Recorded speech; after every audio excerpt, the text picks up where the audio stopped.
Vienne, 1896.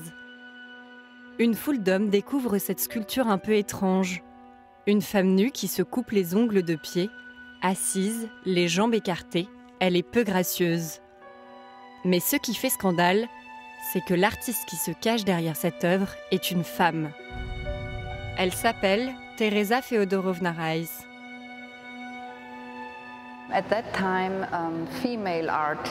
À l'époque, les artistes femmes étaient tolérées, à condition qu'elles ne peignent que des natures mortes, des paysages ou des portraits.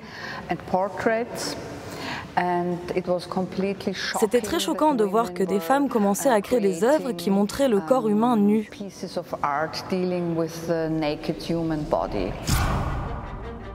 C'est une page arrachée de l'histoire. Au début du XXe siècle, en Autriche, de nombreuses femmes s'imposent sur la scène artistique, jusqu'ici dominée par les hommes. Les femmes inventent, bousculent. L'art viennois entre dans une nouvelle ère, et c'est aussi grâce à elles.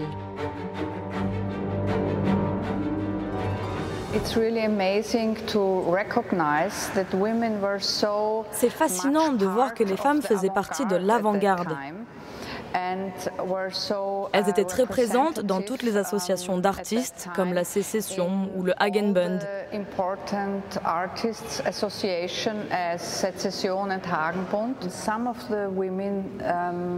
Ce qui est incroyable, c'est que certaines de ces femmes sont allées étudier à l'étranger, comme à Paris par exemple.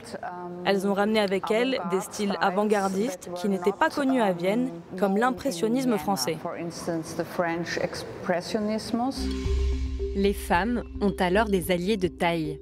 Ce sont des hommes, et pas n'importe lesquels.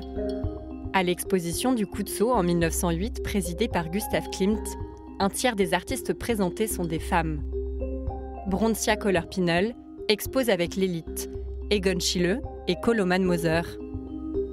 Elena Lukszmakowski a aussi eu un rôle très important à la Sécession. Elle a participé à beaucoup d'expositions. Son œuvre, Adolescentia, présentée à la 17e exposition de la Sécession, était placée à l'entrée dans une pièce créée par Joseph Hoffmann juste pour ce tableau.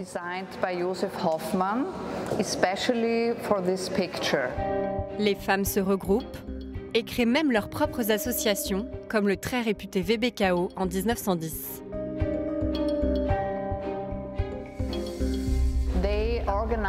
En 1910, elles ont organisé une grande exposition avec que des œuvres de femmes. C'était la première fois qu'on faisait ça. Il y avait 300 œuvres de femmes allant de 1600 à 1910 et ça a été un grand succès, 12 000 visiteurs, autant que dans toutes les autres expositions de la Sécession. Ça montre que le public s'intéressait vraiment à l'art des femmes. L'arrivée des nazis au pouvoir sonne le glas de l'art au féminin. 40 ans d'efforts, effacés par la guerre. Une soixantaine de femmes fortes, célèbres, sont alors condamnées à l'oubli.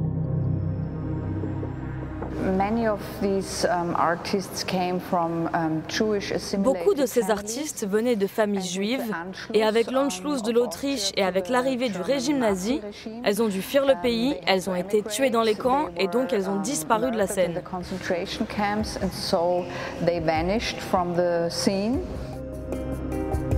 L'histoire de ces peintres et sculptrices pose la question de la place réservée aux femmes dans toute l'histoire de l'art.